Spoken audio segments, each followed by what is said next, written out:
적절한 예인지는 모르겠지만은 정승집 개가 죽으면 문상객이 문전성시를 이루죠. 그런데 정승이 죽으면 아무도 안 간다는 거예요. 네, 아무도. 믿음도 마찬가지라고 볼 수 있어요. 시련이 닥쳐봐야 진짜 믿음인지 알 수 있어요. 예수님 말씀하셨죠. 집이 있는데 모래 위에 지은 집이 있고 반석 위에 지은 집이 있다. 겉보기에는 똑같은 집 같아요. 그러나 바람이 불고 창수가 난다. 이건 위기가 온다는 뜻이거든요. 시련이 오면 모래 위에 지은 집은 여지없이 무너져 버리고 말더라. 누가복음 14장에 예수님이 이런 비유를 하셨습니다. 어떤 사람이 잔치를 열었습니다. 이 사람은 돈이 많은 사람입니다. 그래서 잔치를 크게 열어놓고 동네 사람들을 초대를 했습니다. 종을 보내서 초대를 했어요. 그런데 올 것 같아서 초대한 거잖아요. 저 사람은 와주겠지. 그런데 초대를 했는데 안 왔어요. 안 온 이유가 밭을 샀기 때문에 갈 수 없습니다. 그렇죠. 또 소를 샀기 때문에 밭 가는 소를 테스트 해봐야 되니까 제가 못 가겠습니다. 또 어떤 사람은 내가 장가를 갔으니 못 가겠습니다. 이유가 다 타당해요. 얼토당토하는 이야기가 아니에요. 장가 간 사람이 어떻게 초대에 응합니까? 밭을 사놓고 얼마나 이 중요한 일이에요. 그런데 해야 할 일이 많은데 어떻게 내가 그 사람에게 초대에 응할 수 있겠느냐. 그런데 이 주인은 그 이야기를 그럴 수 있지라고 받아들이질 않아요. 분노합니다. 진노해가지고 그러면 됐다. 밖에 나가서 처음에 초대받지 않은 사람들, 부족하고 못난 사람들, 그 사람들을 다 불러다가 이 자리를 채워라. 그리고는 마지막에 이렇게 이야기해요. 처음에 받은 자들은 결코 이 자리에 올 수 없다. 여기서 이건 비유지요. 무슨 이야기 하는 겁니까? 이 주인은 하나님이에요. 초대받는 사람은 죄인들입니다. 우리가 초대받은 거예요. 그런데 주님 앞에 믿음으로 반응하지 못한 것에 대한 경고를 하고 있는 거예요. 오늘 많은 사람들이 하나님을 믿는다고 고백합니다. 주일이면 아마 교회 주변에는 주차장을 방불 할 만큼 많은 사람들이 예배를 드립니다. 그런데 그들이 다 진짜 믿음이라 그렇게 하면 얼마나 좋겠습니까마는 그건 현실적으로 불가능해요. 목사님들이 이런 소리를 하셔요. 2만 불이 되면 교회가 부흥을 하지 않는다. 주 5일째 근무, 레저를 즐기러 다니고 사람들이 생활이 넉넉해지면 믿음을 안 가지려고 한다는 거예요. 그게 세상의 풍조라는 거예요. 지금 한국 사회가 그렇게 흘러가고 있습니다. 그러면 그냥 그러려니 하고 그거 받아들여야 할까요? 우리도 그러면 그럴 수밖에 없구나. 그렇게 따라가야 하는 것입니까? 그 가짜라는 거죠. 진짜 믿음은 그런 어떤 외부적인 요소에 흔들리지 않는 것이 진짜 믿음이라는 거예요. 오히려 생각을 바꾸면 주 5일째가 됐구나. 또 생활이 넉넉해졌구나. 더 많이 선교하고 더 많은 시간을 들여서 하나님이 기뻐하는 일을 할 수 있잖아요. 그러나 결국은 어려울 때 하나님을 찾고 넉넉해졌을 때 믿음을 떠난다는 것은 결국 내가 어떤 것을 이루기 위해서 하나님을 이용했다는 것밖에 안 되는 거예요. 그것이 이루어지니까 이제 믿음에서 떠나는 일이 발생을 한다는 거예요. 여기에 오신 여러분들은 그러한 믿음 되지 마시고 어떤 환난에도 무너지지 않는 굳센 믿음의 사람들 되시기를 축원합니다. 오늘이 말씀의 요지가 그거예요. 믿음은 환난을 만나봐야 알 수 있다. 정말입니다. 오늘 본문의 말씀에 베드로와 요한이 안진병이 40년 동안 안진병으로 살던 사나이를 고쳐줬습니다. 이로 인해 가지고 갈등이 생겼어요. 예수님을 전했습니다. 예수님의 이름으로 이 사람이 낫게 됐다. 그런데 사람들은 예수님을 인정하지 않으려고 합니다. 오히려 베드로와 요한을 감옥에 갖다 놓고 하룻밤을 지새우면서 협박하고 겁을 줬어요. 그런데 이 협박을 받은 베드로와 요한이 이렇게 대답을 합니다. 자, 19절 한번 봅시다. 베드로와 요한이 대답하여 아뢰되 하나님 앞에서 너희의 말을 듣는 것이 하나님의 말씀을 듣는 것보다 옳은가 판단하라. 우리는 보고 들은 것을 말하지 아니할 수 없다.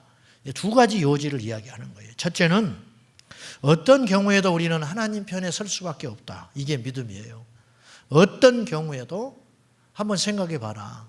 우리가 사람의 말을 들을 수 있다면 좋겠지만 하나님의 말씀이 분명한데 우리가 어떻게 하나님의 뜻을 거스릴 수 있겠느냐. 우리는 어떤 경우에도 하나님 편에 선다. 두 번째 요지, 우리에게는 절대 숨길 수 없는 확신이 있다. 그건 뭐냐? 우리가 부활하신 예수님 보았다. 우리가 부활하신 예수님에 대하여 들었다. 그런데 어찌 우리가 예수님의 부활을 외치지 않을 수 있겠냐? 왜 우리들의 믿음이 흔들립니까? 믿음이 흔들리는 사람들이 있어요. 또 왜 우리의 믿음은 항상 그 자리에 머물러 있습니까? 여러분도 좀 답답하시죠? 답답하고 안타깝고 그런 생각이 드실 거예요. 왜 나는 열심히 하나님을 제대로 믿고 싶고 그래서 성경 공부도 해보고 새벽 기도도 해보고 뭔가 교회 봉사도 열심히 해보지만 좀 하다가 또다시 제자리에 머물러 서는 우리들을 보게 됩니다. 그것이 헛된 일은 아니에요. 그것 때문에 우리가 그나마 여기까지 믿음으로 왔는데 그래도 만족스럽지 못하시죠? 그 근본적인 이유가 어디가 있을까? 왜 안 믿어질까? 또 믿는데 왜 지식적으로만 믿어지고 나의 삶까지는 안 움직이는 것일까? 이게 지금 우리가 갖고 있는 모두의 고민이에요. 고민. 답은 여기에 있다고 봐요. 우리는 하나님이 우리를 인도하시고 계시다는 절대 믿음이 부족해요. 베드로와 요한은 어려운 환난과 시련 앞에 고민을 하지 않아요. 자기들이 이렇게 하면 큰일 나겠지, 죽을지 살지 이런 걸 고민하지 않아요. 오직 하나님의 뜻이 어디에 있을까? 하나님이 나를 통하여 하시고자 하는 일이 무엇일까? 이것만 고민하는 거예요. 이게 믿음이라는 거죠. 예수께서 부활하셨으니 우리도 부활합니다. 이 믿음이 있다면 우리가 죽는 것이 왜 두려워요? 시련이 왜 무섭습니까?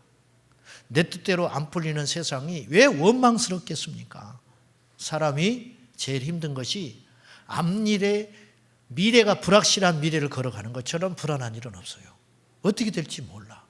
그런데 예수님을 믿는 우리는 보장된 미래를 얻은 겁니다. 그건 뭐예요? 하나님의 나라. 근데 그것이 안 믿어지니까 여전히 우리는 흔들리고 사는 거예요. 우리의 가치관이 별로 변한 것이 없어요. 그래서 어떤 일을 할 때, 어떤 걸 결정할 때 우리의 그 결정하는 요소들이 있잖아요. 결혼을 한다, 직장을 잡는다, 또 어떤 중요한 일을 선택한다. 첫째가 돈이에요, 돈. 이게 돈을 많이 벌 수 있는 것인가? 두 번째는 나의 가치를 실현할 수 있는 것인가? 세 번째는 사람들이 볼 때 이 평판이 어쩔까? 뭐 이런 걸 생각하지 하나님이 기뻐하실까? 믿음 생활에 이렇게 하는 것이 도움이 될까? 사실 그거는 1순위는 아닌 것 같아요. 1순위는. 심지어는 주의 종들이 사역지를 정할 때도 월급이 얼마냐고 물어본다니까요. 월급이 얼마냐? 장학금 줍니까? 뭐 이런 거 물어봐요. 그래서 그것에 만족스럽지 못하면 알겠습니다 하고 전화 딱 끊어버리는.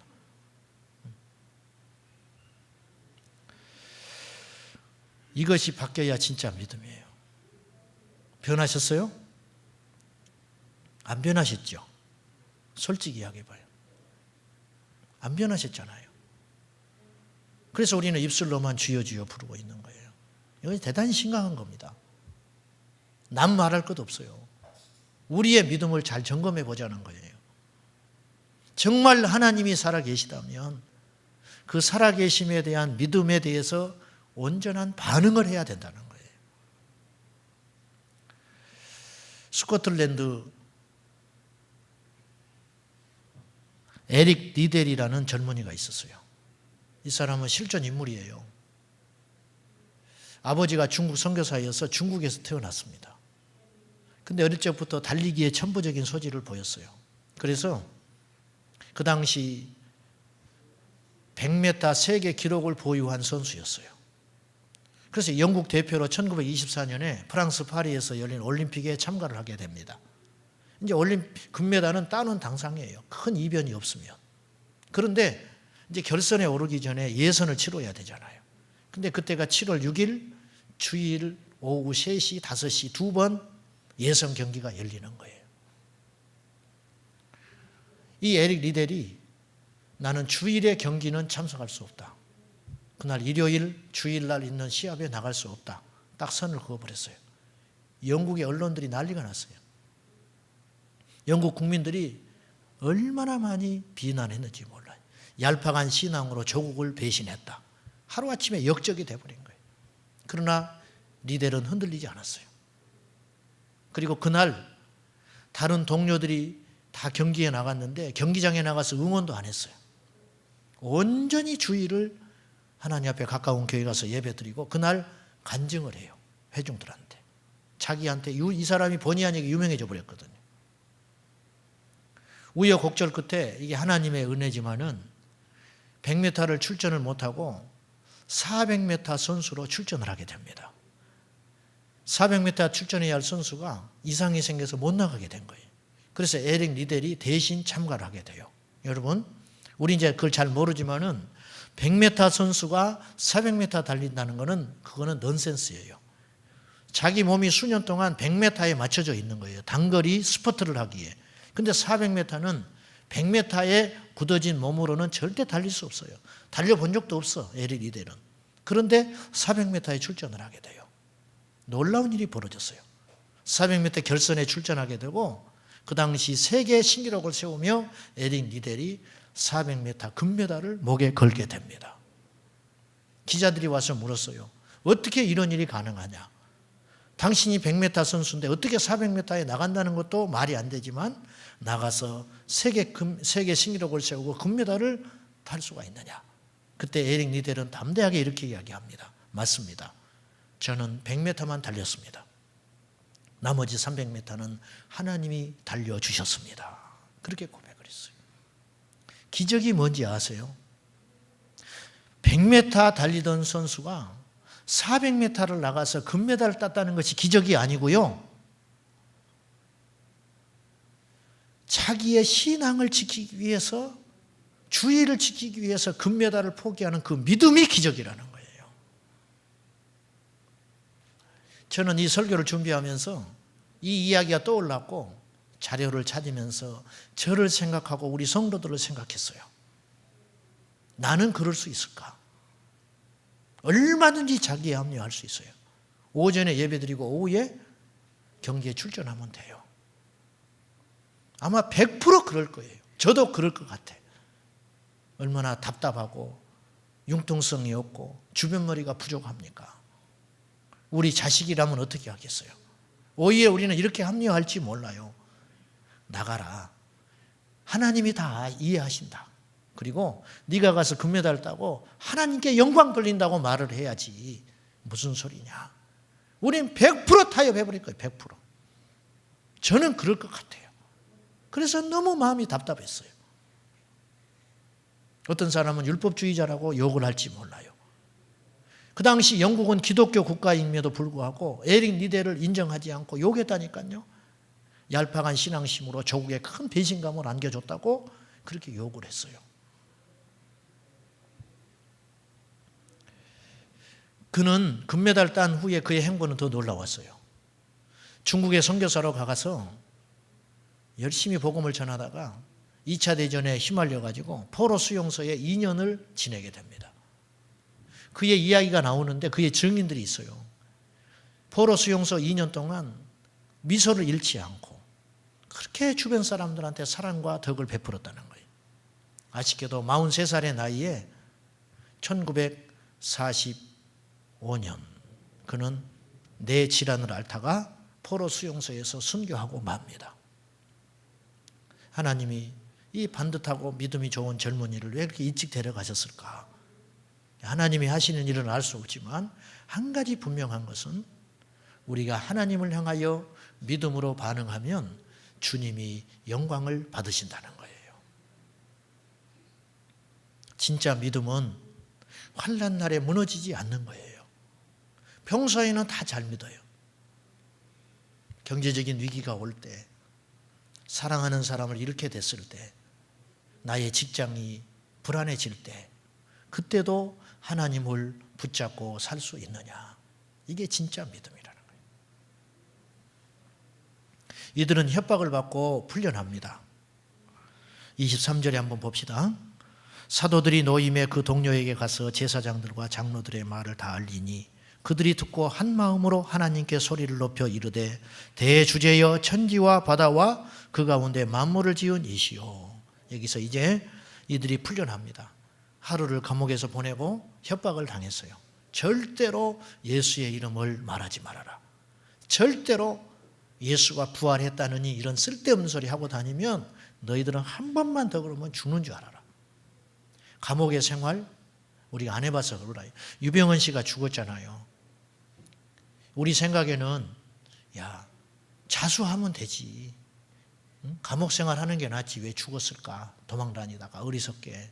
그런데 감옥을 갔다 온 사람은 그 공포감이 이루 말할 수 없다는 거예요. 다시는 가려고 하지 않는다는 거예요.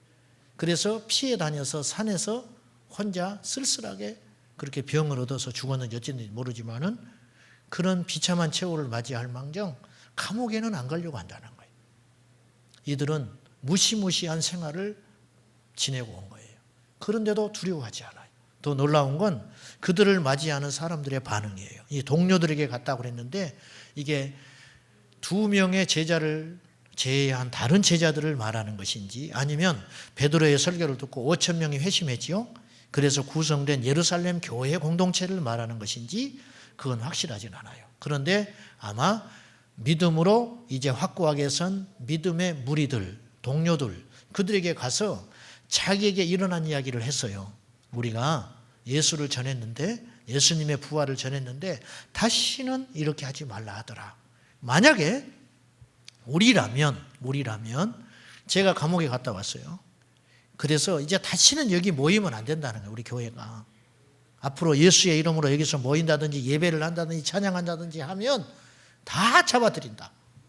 그런 협박을 받고 내가 왔다고 여기서 이야기하면 여러분 어떻겠어요? 할렐루야 그러겠어요? 그냥 확 분위기가 죽을 것 같아. 큰일 났다. 이제 어떻게 하지? 너무 여러분 무시하는 것 같은데 내가.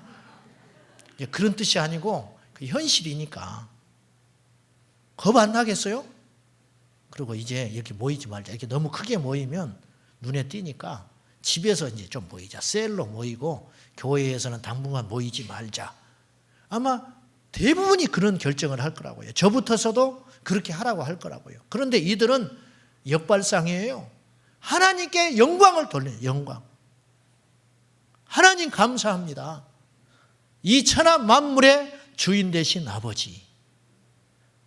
이렇게 된 것이 하나님 뜻이라고까지 이야기를 하는 거예요. 한번 보시겠어요? 자, 이들이 다윗의 시편 2장을 가져와다가 이야기를 하는 거예요. 자, 25절에 보세요. 또 주의 종 우리 조상 다윗의 입을 통하여 성령으로 말씀하시기를 어찌하여 열방이 분노하며 족속들이 허사를 경영하였는고 세상의 군왕들이 나서며 관리들이 함께 모여 주와 그의 그리스도를 대적하도다 하시니로 소이다. 마치 이런 날이 올 줄 알았어. 당연한 거야. 그런 반응을 보이는 거예요. 그러면 그렇지. 우리가 생명을 얻는 것이 쉬운 일이겠어? 예수님의 복음이 핍박을 받는 건 당연한 일이지. 이렇게 반응을 하는 거예요. 놀랍지 않습니까? 이들이 지금 핍박당하고 있는 것은 이상한 일도 아니고 두려운 일은 더더욱 아니라는 거예요. 28절에 하나님의 권능과 뜻대로 이루려고 예정하신 그것을 행하려고 이 상에 모였나이다. 자기들이 지금 하나님께 뜻을 이루려고 모였다 그런 뜻이 아니고요. 우리를 핍박하는 저 무리들이 하나님의 예정 가운데 이런 일이 일어날 걸 알고 핍박의 도구로 저들을 사용하시려고 모이게 해놓으셨습니다. 그런 뜻이에요. 현대어 성경에는 이 말을 이렇게 표현했어요. 주의 능력과 뜻에 의해 미리 정하신 일을 그들이 단지 이루는 것뿐입니다. 하나님의 능력이 나타내기 위해서는 악한 자도 있어야 한다는 거예요. 그래서 악의 도구로 저들을 예비해 놓으셨군요. 그러니까 두려워요, 안 두려워요? 시나리오대로 가는데 뭐가 두려워요? 이쯤 가면 웅덩이가 있어. 옛날에 가보니까 웅덩이가 있었어. 아, 뭐가 두려워? 피해서 가면 되지. 이쪽쯤 가면 거북길이 나와. 이쪽에 가면 허수아비가 있다? 놀라지 마. 가짜니까. 하나도 안 무서운 거예요. 처음 가는 길이라면 무섭지요. 모르고 가는 길이라면 두렵지요. 그러나 하나님의 예정으로 다 일어난 일이다. 두렵지 않다. 여러분, 우리가 어려움을 만나요. 시련을 당한다니까요. 그러나 그것은 하나님의 계획과 섭리 안에 일어나는 일이에요. 두려워할 필요가 없다는 거예요. 아프리카 선교로 가신 선교사님이 어느 날 간지 얼마 안 돼가지고 비가 몹시 와서 갑자기 물이 불었어요. 그래서 이제 작은 강을 건너야 되는데 유속이 너무 빨라진 거예요. 근데 강을 건너려고 그러는데 원주민들이 와서 그 강을 같이 건너면서 커다란 돌덩이를 하나씩 주는 거예요. 그래서 돌을 하나 안았어요. 그래서 이 돌을 왜 저 건너편으로 가져가려고 하나. 근데 자기들도 다 돌을 하나씩 안았어. 잘 모르니까 그러나 보다 저쪽에 가서 이 돌을 쓰려고 하나 보다. 그리고는 그냥 따라서 돌을 안고 힘들지만 이 강 하나 건너는 것도 불편한 일인데 돌까지 안고 가방을 메고 자기들은 막 머리에 이고 이렇게 강을 건너고 있는 거예요. 따라서 건넜어. 건너다가 중간에 가서 이들이 왜 자기한테 돌을 줬는지를 알게 됐어요. 물살이 너무 센 거예요. 이 돌을 짊어지고 있으니까 물살을 버틸 수 있는 힘이 생기는 거예요. 이게 환난이에요. 한번 상상해 봅시다. 초대교회가 이런 핍박이 없었다면 초대교회가 탄생할 수 있었을까?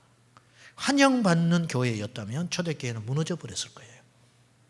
초대교회는 탄생하면서부터 핍박을 받았습니다. 시련을 당했어요. 그래서 초대교회는 오직 예수님만 붙잡을 수밖에 없었어요. 그래서 이들은 겸손했어요. 그래서 이들은 죽기 살기로 복음만 전할 수밖에 없었어요. 오늘날 우리 현대 그리스도인들이 믿음이 약한 것도 이유가 있어요. 환난과 핍박이 없는 거예요. 그래서 작은 시련에서도 넘어지고 마는 거예요. 이들의 기도를 한번 살펴보시겠어요? 우리의 기도가 얼마나 이들의 기도와 차이가 나는지 한번 살펴보세요. 자, 29절과 30절 우리 같이 한번 읽어보십시다. 시작. 주여, 이제도 그들의 위협함을 굽어보시옵고 또 종들로 하여금 담대히 하나님의 말씀을 전하게 하여 주시오며 손을 내밀어 병을 낫게 하시옵고 표적과 기사가 거룩한 종 예수의 이름으로 이루어지게 하옵소서 하더라. 첫 번째 기도. 담대히 하나님 말씀을 전하게 해 주십시오. 보통의 경우 환난과 핍박이 일어나면 우리는 이렇게 기도할 수 있어요. 이 환난이 빨리 멈춰서게 해 주세요. 이 시련이 좀 끝나게 해 주세요. 너무 힘들어요. 이 어려운 상황을 빨리 지나가면 안 되겠습니까? 이런 기도를 하게 된다고요. 그 기도가 뭐가 잘못된 기도예요? 당연한 기도지. 그러나 이들은 이런 식으로 기도하지 않았다는 거예요. 저들의 위협함이 있는 걸 주님이 아시죠? 살펴보십시오. 그런데 그럼에도 불구하고 우리는 담대하게 하나님의 말씀을 위축되지 않고 전하게 해주세요. 이 기도를 하는 거예요. 아이가 시험이 날짜가 다가와요. 그러면 이 시험 날짜를 옮겨 주십시오. 연기하게 해주세요. 그 기도는 아니라는 거예요. 진정한 기도는 시험날이 다가오니 제가 시험을 잘 준비할 수 있도록 제게 능력 주시고 지혜를 주십시오. 이게 진짜 맞는 기도잖아요. 우리 인생사도 마찬가지예요. 여러분이 아무리 시험이 없게 해달라고 해도 시험은 올 수밖에 없어요. 천국은 우리 인생에서 천국을 얻기 위해서 시련도 반드시 당해야 돼요. 주님 말씀하셨잖아요. 너희가 영생을 얻기 위하여 핍박도 겸하여 받는다. 영생을 얻기 위해서는 핍박도 겸해서 받아야 된다니까요. 핍박이 없는 천국은 없어요. 내가 희생하지 않는 믿음의 역사는 없다는 거예요. 절대 그런 일은 일어나지 않아요. 마귀가 시험이 크지만 우리는 더 열심히 복음을 전할 수 있는 용기를 주십시오. 여러분, 우리에게 시련이 옵니다. 환난이 옵니다. 그 시련과 환난을 비껴가게 해달라고, 나에게는 이 시련이 없도록 해달라고 기도하지 마시고, 이 시련이 와도 무너지지 않는 용기와 믿음 달라고 기도하십시오. 이게 하나님의 뜻이에요. 여러분이 시험을 피할 수 있게 해달라고 해서 시험이 없어지던가요? 우리가 공기를 호흡하고 더군다나 예수를 믿어버리면 마귀는 더 공격해요. 왜 예수 믿는 우리들이 시련을 만날까? 왜 저렇게 맨날 기도하는 저 집사님은 일이 안 풀릴까? 이상한 일입니까? 이상한 일 아니에요. 교회는 공격받아요. 믿음으로 살려면 살수록 더 시련이 온다니까요. 그거 이상하다고 생각하지 마세요. 초대교회는 얼마나 큰 핍박을 받았습니까? 예수님의 제자들은 얼마나 큰 환난을 당했습니까? 진짜 믿음은 뭐냐? 진짜 기적과 축복과 응답은 무엇이냐? 그 시련 앞에 이들이 무너지지 않았다는 거예요. 이게 응답이에요. 이게 기적이에요. 이게 승리라고요. 교회에서 보면 내가 저 입장이라도 무너질 것 같아. 내가 저 입장이라도 교회 떠날 것 같아. 그런데 버텨. 목사인 나보다 더 큰 믿음이 있구나. 저는 완전히 껍질만 목사인 거예요. 제가 안 들켜서 그렇지. 속은 엉터릴 때가 많아요. 근데 무너지지 않아요. 그런 분들을 보면은 눈물이 날 정도로 감격스러워. 여러분, 시련이 오는 건 당연한 일이에요. 베드로 사도는 우리에게 위로합니다. 너희가 불같은 시험 만나는 걸 이상한 일 여기는 걸로 생각하지 마라. 오히려요, 내가 예수를 믿는데 왜 그렇게 편안할까? 편안한 사람들은 생각해 봐야 돼. 신이 버린 사람일지도 몰라. 여러분, 생각을 바꾸셔야 돼요. 가짜 복음이 넘실대고 있어요. 예수 믿고 복 받고 환난을 얻게 하시고 근심을 얻게 하시고 야베스의 기도를 전부 집에다 붙여놨지. 이제 좀 그거 없어졌더만. 한때 대단했어요. 기독교 서점 가면 전부 그거. 어떤 분은 저한테 요구도 해. 그거 사다 주라는 거야. 이사했으니까. 하나 갖다 먹어라 갖다 줘버리지. 기독교 서점의 표구에 가보세요. 너희가 환난을 당하나 담대하라. 내가 세상을 이기었노라. 이런 거 없어. 이런 표구는 없다고요. 너희를 욕하고 핍박하거든 기뻐하고 즐거워하라. 하늘에서 너희의 상이 큼이라. 없어. 안 팔리니까 안 만드는 거예요. 그런 걸. 안 팔리는 걸 뭐하러 만들겠어. 전부 이거예요. 네 시작은 미아가였으나 네 나중은 심히 장래하리라. 그래서 장대해지셨어요? 응? 네가 머리가 될지언정 꼬리가 되지 아니하리라. 신명기 28장 나가도 복을 받고 들어와도 복을 받고 이런 것만 잔뜩 원하고 좋아하고. 여러분, 믿음은 그것이 다는 아니에요. 믿음의 요소 가운데 있지만 전부는 아니라고요. 하나님은요, 천국에 관심이 있어요. 우리를 천국에 데려가는 것이 예수 그리스도의 십자가의 죽으심의 사건이지, 이 땅에서 잘 먹고 잘 사는 건 천국 가기 위한 방편인 것뿐이라는 거예요. 본질을 찾아야겠지요. 두 번째 기도는 손을 내밀어 병자를 고치고 표적과 기사가 일어나게 해달라고 기도해요. 보세요. 지금 왜 야곱과 베드로와 요한이 이렇게 어려움을 당하게 된 겁니까? 안진병이를 고쳐서 일이 시작된 거예요. 그럼 대부분의 경우 안 한다고요, 이제는. 그런데 더 이런 일이 일어나게 해달라고 기도하는 거예요. 우리가 주의 일을 하다가 장애를 만나요. 그럼 안 해버려. 하나님 뜻이 아닌가 봐. 무조건 갖다 붙이기는 잘해.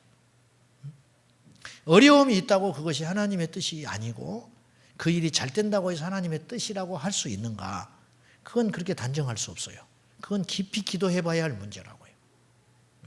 왠지 내가 하고 싶지 않았는데 그럴 줄 알았어. 내가 이런 하나님 뜻이 아닌 것 같아. 요나가 니느웨를 가기 싫었잖아요. 자기 마음에는 다시스로 가고 싶은 거예요. 그래서 요파 항구에 갔더니 어디 가는 배가 기다리고 있어요? 다시스행 배가 기다리고 있는 거예요. 옳다. 하나님이 뜻이구나. 올라타 버렸어요. 아니에요. 하나님의 뜻은 다시스행 배가 있어도 그 배를 물리고 니느웨행 배를 타고 가는 것이 하나님의 뜻이라고요. 병자 고쳐서 시련이 왔어요. 그럼 병자 고치면 안 되겠네. 아니요. 아니에요.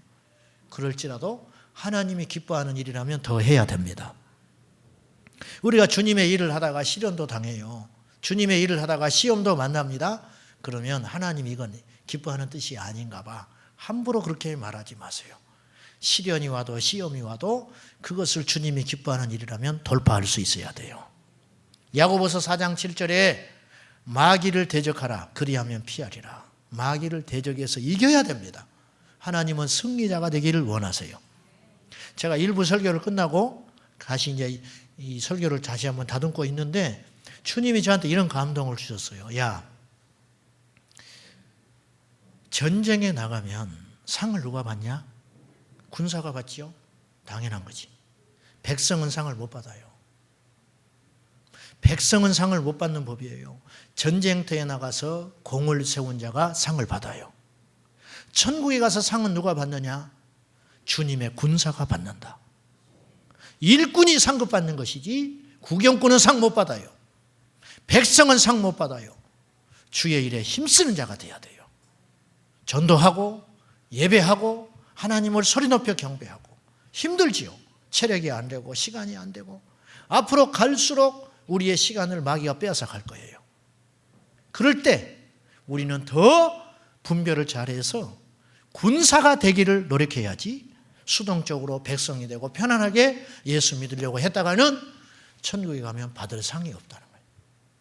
여러분, 교회만 왔다 갔다 해서는 안 돼요. 하나님의 일을 감당하셔야 됩니다.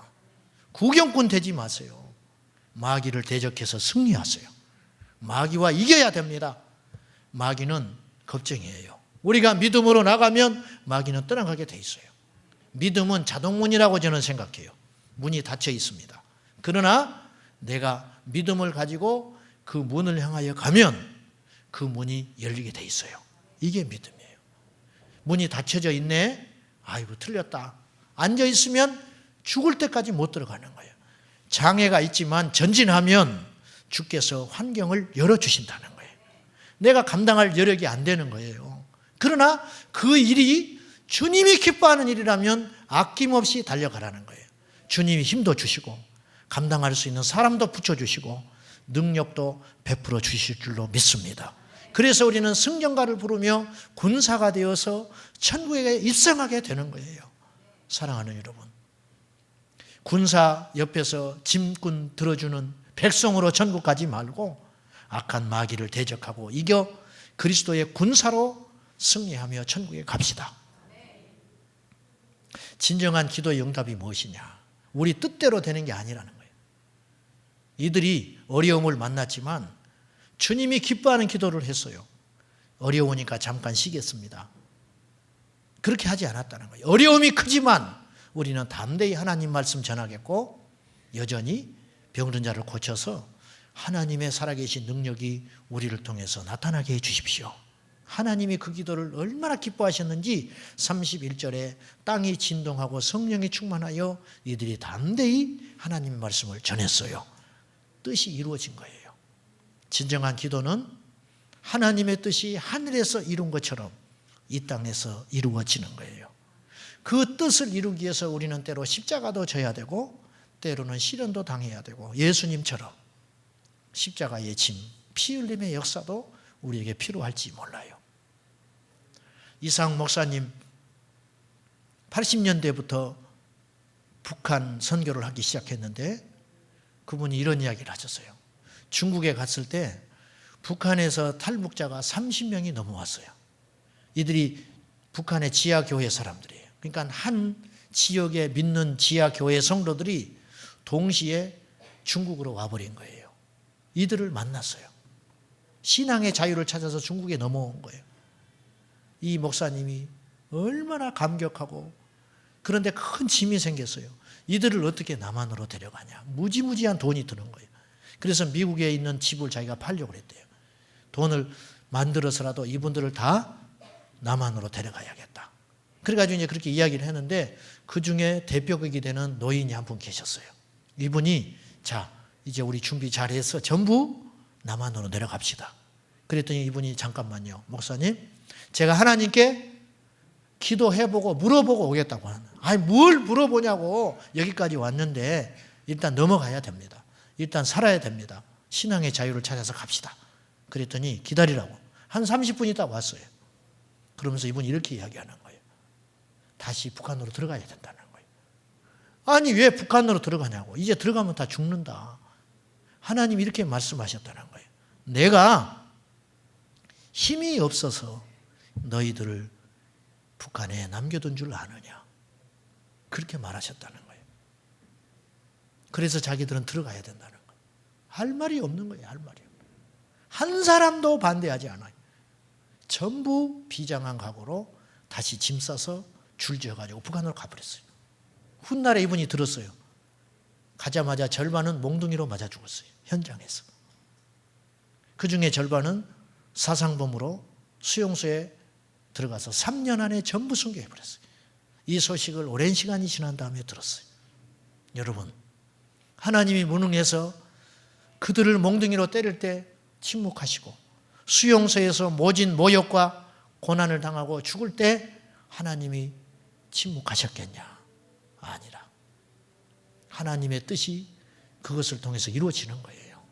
여러분, 우리가 환난 앞에서도 무너지지 않고 시련 앞에서도 무너지지 않는 진짜 믿음, 그 믿음 가지고 이 세상에 살아가면 하늘에 계신 그분의 이름이 영광을 받으실 거 아닙니까?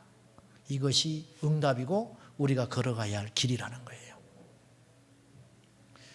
인천에 있는 어떤 교회는 감리교인데 거기에 교회 첫째 표가 이거래요. 교회 목표. 순교하는 교회. 재수 없어.